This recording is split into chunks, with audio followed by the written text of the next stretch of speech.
India is slated to hold the 5G spectrum auction later this year, and the launch is envisaged in 2023.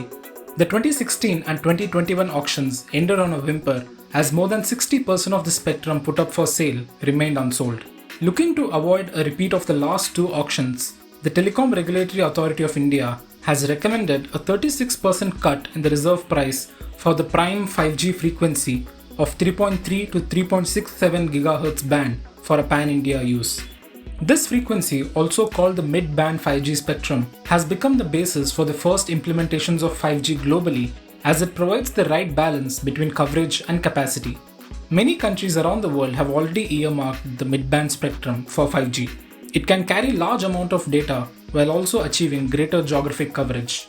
The base price per megahertz has been cut from 492 crore rupees to around 317 crore rupees for a 20-year allotment. While this works out to around a 36% reduction, it is much lower than the industry demand, which was up to a 90% cut. I do believe that this will mean one important thing, which is that the expansion of 5G services to places beyond the top 10-15 cities could be in question. I don't expect the 5G prices to be impacted in a very big way because of this, because that will to a large extent be determined by the competition in the market. But certainly the investment into 5G infrastructure will depend on how much money the companies have with them. And clearly with the spectrum taking a large chunk of it, there'll be less to spend on infrastructure. So that, in my view, is the biggest worry. India's reserve prices do not match or are actually far higher than its peers, whether these are peers by the size of the country or by the size of its economy. In line with global trends, telcos in India will look to acquire 100 MHz of mid-band spectrum to run an efficient network, which at the base price will cost them 31,700 crore rupees for 20 years. An industry expert said that telecom companies would also need a large quantum of spectrum in the premium 700 MHz band for a reliable 5G network.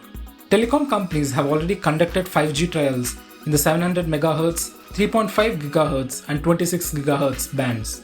The reserve price for the 700 MHz band has been cut by 40% to 3,927 crore rupees per megahertz for a 20-year pan-India coverage. The recommended base price is also 60% lower than the 2016 price. This band found no buyers in the last two rounds due to the extremely high reserve prices. This time it may see some demand. Low-frequency bands are ideal for use in rural areas, while they also help to improve indoor coverage in urban areas. ICICI Securities has however said the spectrum prices for 700 MHz still remain expensive. We can still expect to see some action in the upcoming auction. Frankly speaking, that this cut was expected. Prices were actually high. Situation has improved vis-a-vis what the recommendations were last time. And given the fact that all the telecom operators have, started doing their 5G trials, and the budget also had indicated that the rollout should happen next calendar year. So we expect that even at these prices, we will have some kind of participation, and the telcos will not wait out this time for further slash in the prices like we've seen in the past. While Bharti Airtel and Reliance Jio are well placed to participate in the auction, Vodafone Idea's ability to compete is constrained due to a weak balance sheet. Without significant fundraising, Vodafone Idea may be left behind. Analysts say this would lead to further market share gains for Jio and Airtel. TRAI has also recommended that telcos be allowed easy payment options, including part payment with the flexibility of moratorium. The government has to approve the regulator's recommendations before going ahead with the auction. How far will TRAI's recommendations go in generating interest in telecom companies for the 5G auction? Only time will tell.